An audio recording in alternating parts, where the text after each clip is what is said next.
اور ان سے بات ادب کے ساتھ کرنا، اور عجز و نیاز سے ان کے آگے جھکے رہو اور ان کے حق میں دعا کرو کہ اے پروردگار،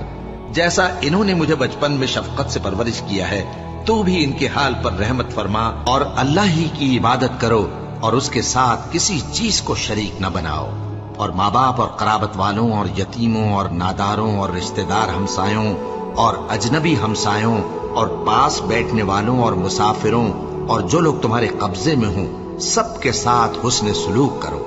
بے شک اللہ تکبر کرنے والے، بڑائی مارنے والے کو دوست نہیں رکھتا۔ اور جس شخص نے اپنے ماں باپ سے کہا کہ میں تم سے بیزار ہوں، کیا تم مجھے یہ بتاتے ہو کہ میں زمین سے نکالا جاؤں گا، حالانکہ بہت سی قومیں مجھ سے پہلے گزر چکی ہیں؟ اور وہ دونوں اللہ کی جناب میں فریاد کرتے ہوئے کہتے تھے کہ کمبخت، ایمان لا، اللہ کا وعدہ سچا ہے۔ تو کہنے لگا یہ تو پہلے لوگوں کی کہانیاں ہیں۔